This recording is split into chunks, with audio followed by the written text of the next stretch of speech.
One of America's greatest living icons has stunned her own family with a decision that feels like a final, unflinching act of independence.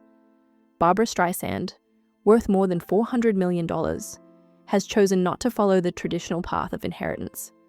When her will was revealed, relatives were left speechless. The bulk of her fortune would not go to them. Her only son, Jason Gould, received only a small fraction. The rest was directed toward a cause many expected, but few were prepared to accept. Streisand's choice wasn't merely about money. It was a statement shaped by a lifetime of artistic devotion, personal pain, and unwavering principles. At 83, she is determined to control her legacy in the same way she controlled her career, on her own terms. The will that shocked the family, the official will, drafted in California and last updated in early 2024, surprised everyone. Barbra Streisand's estate, including future music royalties, investments, and multiple luxury properties, was directed mainly to the Barbra Streisand Foundation, a charity she founded in 1986. Her son, Jason, was legally her heir by blood, but he received only a limited conditional portion of the assets. The exact figures weren't disclosed, but the message was clear. Streisand was not leaving her fortune to her family the way many expected. The revelation sparked intense media speculation about the true nature of their relationship, especially because Streisand and Jason have appeared together on projects in the past. The will was not just a financial document, it was a bold declaration of priorities. A foundation over family. The Barbra Streisand Foundation has existed for decades, supporting education, women's rights, public health, and environmental protection. Streisand has always been deeply committed to social causes, and her decision to transfer her wealth to the foundation reflects a clear vision. She wants her legacy to continue beyond her own lifetime. Instead of passing wealth to the next generation, she chose to fund causes that reflect her values. This is not uncommon among celebrities, but the scale of her wealth makes it extraordinary. Many family members reacted negatively, and although no formal legal disputes have emerged, sources close to the family confirm tension and emotional strain. In the end, Streisand's will shows that she viewed her life's work as a cultural and social mission, not merely a family inheritance. The assets she left behind. The largest portion of Streisand's estate includes ownership of her master recordings, digital music rights, image licensing, and 2 luxury homes in Malibu and Beverly Hills. These assets are not just valuable, they are culturally significant.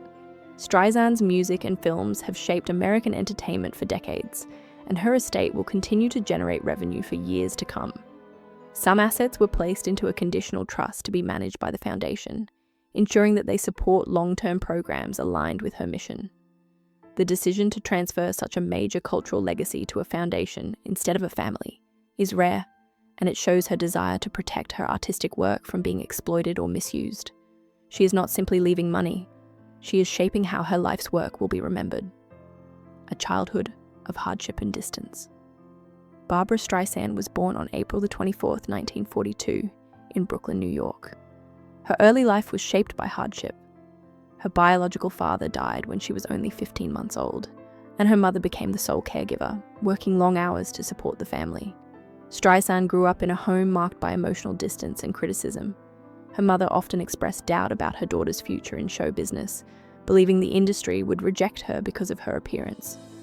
This constant skepticism and lack of support shaped Streisand's personality, independent, driven, and self-reliant.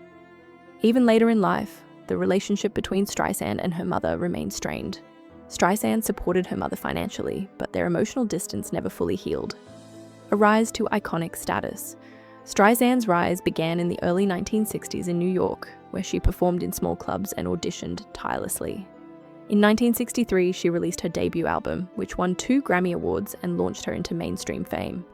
She quickly became a record-breaking phenomenon, with her early albums topping charts in an era dominated by the Beatles and the British invasion. Her Broadway debut in 1962 led to a Tony nomination, and her 1964 role in Funny Girl made her a household name. Her film version of Funny Girl earned her an Academy Award for Best Actress, cementing her place as a cultural icon. Over 6 decades, Streisand has continued to reinvent herself, becoming one of the most influential entertainers in history. The woman who broke boundaries. Streisand wasn't just a performer, she was a pioneer. In 1983, she wrote, directed, produced, and starred in Yentl, a film that received 5 Oscar nominations and won the Golden Globe for Best Director, making her the first woman to win that award. She is also one of the few EGOT winners in history, earning Emmy, Grammy, Oscar, and Tony Awards. Her commercial success includes more than 35 studio albums and countless tours, including a 2006 tour that grossed over $92.5 million. Her influence is not just artistic, it's strategic. Streisand understood how to build and protect her brand long before many modern artists even considered it. Her legacy is not just her voice, it's her ability to shape the industry itself. Marriages, family, and distance. Streisand's personal life has been marked by both love and complexity. She married actor Elliot Gould in 1963, and they had one son, Jason Gould, in 1966. Their marriage ended in 1971. Jason's coming out as gay during a less accepting era created tension in their relationship, although Streisand publicly supported him. In 1998, Streisand married actor James Brolin, a marriage that has remained private and stable. The couple has no children together, and Brolin rarely appears in the public spotlight. Streisand's relationships have shaped her view of family, and perhaps influenced her decision to place her wealth in a foundation rather than passing it to her son. It reflects a belief that her legacy should be defined by her values, not by blood ties. The distance with her sister and Mother Streisand's family relationships have always been complicated. She has a half-sister, Rosalind Kind, who also pursued a performing career but never achieved Streisand's level of fame. The two rarely collaborated publicly, and their relationship has often been described as distant and competitive. Experts believe this reflects the pressure of comparing family members in the same industry. Streisand's relationship with her mother remained strained until the end, despite financial support and care. This emotional distance is part of the reason Streisand's final choice makes sense. She never allowed her personal life to define her career, and she refused to allow family expectations to control her legacy. Her will reflects a woman who has always lived by her own rules. Outro: a legacy built for the world, not the family. Barbra Streisand's decision to leave her fortune to a foundation rather than her family is not simply an act of wealth management. It is a final statement of independence, a declaration that her life's work belongs to the public and the causes she believed in.